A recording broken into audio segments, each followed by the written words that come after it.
Hello friends, welcome to my channel Peregrinate with Komolika. Today we are heading towards Sarnath, the land of Buddha. Sarnath is the place where Gautam Buddha taught his first sermon after attaining enlightenment at Bodh Gaya.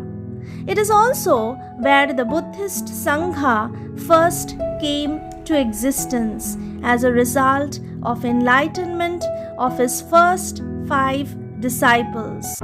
From Varanasi city, it is just 10 kilometers. We have taken an auto rickshaw to reach Sarnath from Godolia market.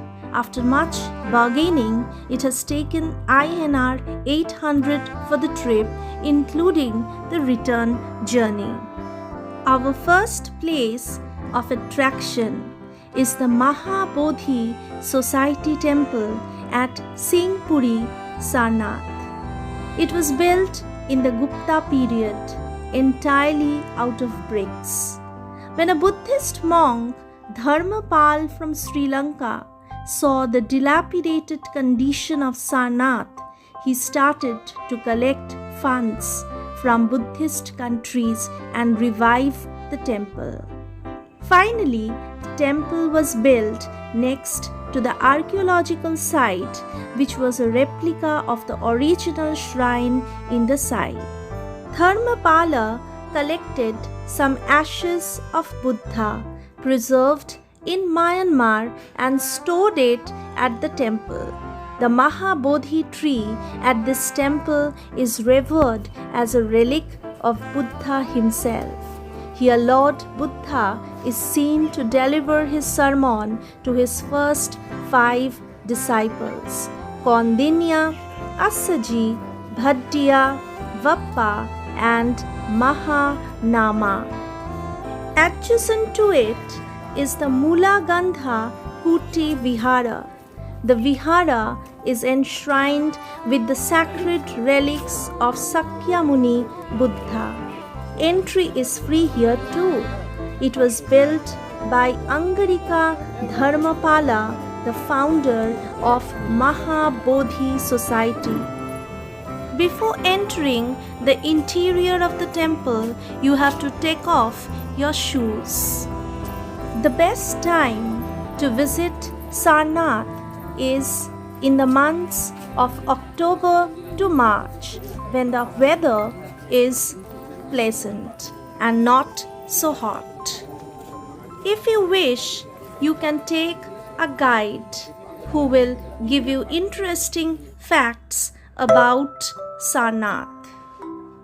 Here you can find ruins of the original temple. The interior of the Vihara houses a golden statue of Buddha on a marble platform. The inside walls are covered with frescoes depicting scenes from Buddha's life. This is made by Japanese artist Kosetsu Nosu. Entry is on all days from 8 to 11:30 a.m. and 1:30 to 5:30 p.m. Our next stop is the Chinese Buddhist temple. It is next to Mulagandha Kuti Vihara. Inside is a map of the route taken by Huan Sang, the Chinese Buddhist pilgrim who came from China to India during the time of King Harshavardhana of North India. In 637 CE, Huan Sang started from Lumbini in Nepal and travelled to Kushinagar, Sarnath, Varanasi, Vaishali, Pataliputra and Bodh Gaya and spent 5 years at Nalanda in Bihar. The temple was erected by Li Chun Sin in 1939 CE. The temple is a peaceful area. Here you can listen to the chirping of the birds and sit quietly and meditate. In short, Huan Sang's biography is presented here, which you can read and spend good time. Our next place of visit is the Horinji Temple or Japanese temple. The architecture of the temple is in a typical Japanese style with a double-story pagoda. The interiors of the temple is serenely beautiful. Here is a huge wooden statue of the Buddha in reclining pose. In this temple, all the wooden sculptures and items are made of sandalwood, and you will get captivated by the aroma of natural sandalwood here. Adjacent to the Horinji temple is the Vishwa Shanti Stupa. The entrance to the stupa is heralded by a replica of one of the gateways at the Great Stupa in Sanchi.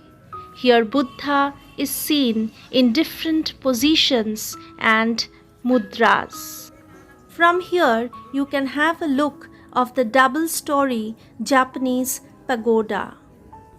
Once you climb up the stairs of Vishwashanti Stupa, you will find that 4 different postures of Buddha have been erected. The place is really peaceful. The stupa in white marble speaks of the calmness of the place.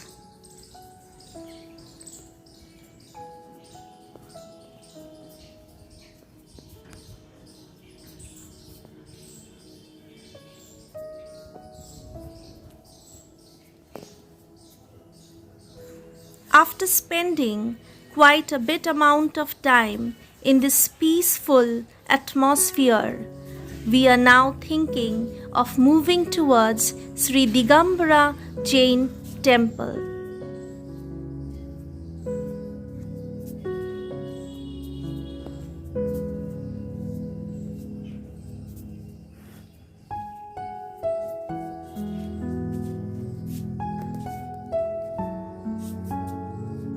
In Digambara Jain Temple, the statue of the 11th Tirthankara or Jina Sarnath is established. In Jainism, Jina is a savior who has succeeded in crossing over the cycle of birth and has made a path for others to follow.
Next in line is the Sarnath Museum.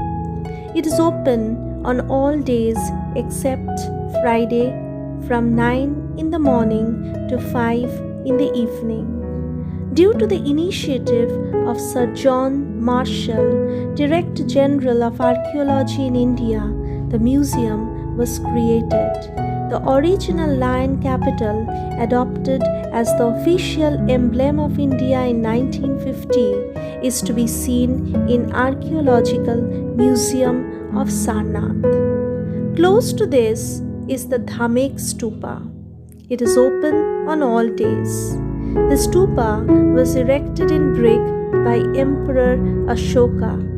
Elaborate murals, wall carvings, beautiful garden and a small museum after the entrance provide a clear understanding to the details of the monument and Buddha's teachings.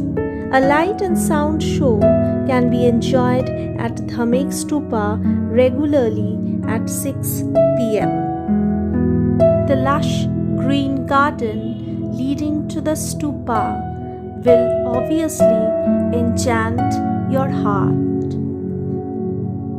After such an insightful tour to Sarnath throughout the day, we now have to head towards the city of Varanasi. It's a place worth visiting.